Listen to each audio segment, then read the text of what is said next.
Alors, how did you meet in Jimi? We're talking Jimi Hendrix. Yeah. Well, that was interesting. Back in the 60s, there was a show in England, very popular live rock and roll show called Ready, Steady, Go. And the Yardbirds were one of the bands that we could play quite well live. It was a live show, went out on a Friday night. And the logo was "The Weekend Starts Here." Yeah. It was a very, very popular show. And the Yardbirds, we played it quite a few times. And I was in the dressing room with Eric Clapton, I believe, and Keith Relf. And Chas Chandler came into the dressing room and he said, I just brought this guy over from America. Come and have a look. He's rehearsing in the studio next door, you know. So we sauntered over to this studio to be confronted by this amazing sight of this wild guy, you know, playing an upside-down guitar. Unbelievable sound. I mean, I remember Eric's face dropping, you know. It was just, I'd never seen anything like that. Three-piece band with this wild black guy, hair, and playing this amazing guitar, completely, you know, sort of loose and sort of very expressively. And you just sense from that moment that this guy was going to be a really big influence on the music scene, you know, guitar players. He was going to turn it all around, completely upside down. And of course he did, you know. And of course that they, you know, they became the Jimi Hendrix experience. So I was one of the very privileged people, few people, to see him play in England. For maybe Where? London?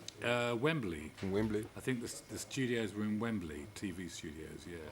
The famous Ready, Steady, Go TV studios. In 1966? Yes.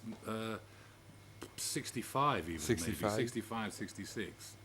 Can't quite place the year, but the 60s were still on the up. Yeah, because he's coming in England in September 66.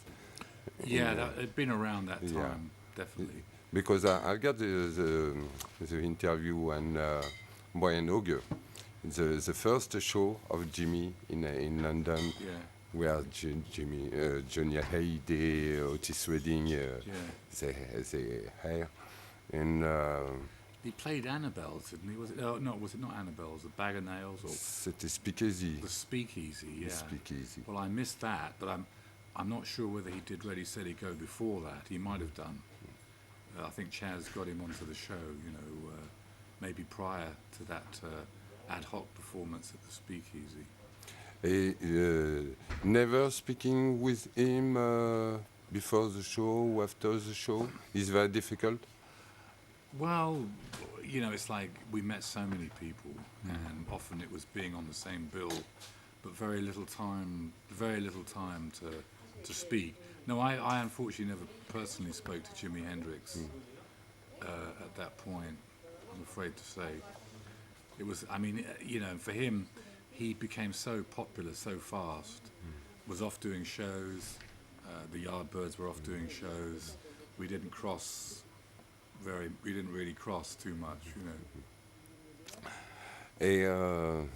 For the last question, and Eric Clapton in the meeting with is very important for Jimi.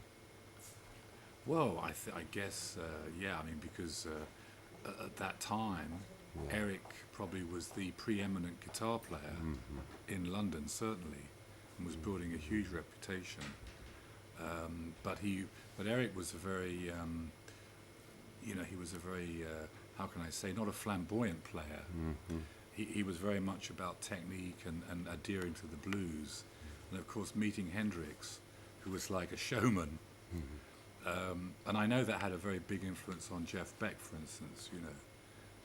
But for Eric, but I mean, I guess Hendrix must have heard about Eric through the Animals, you know. So, yeah, it would have been an important meeting.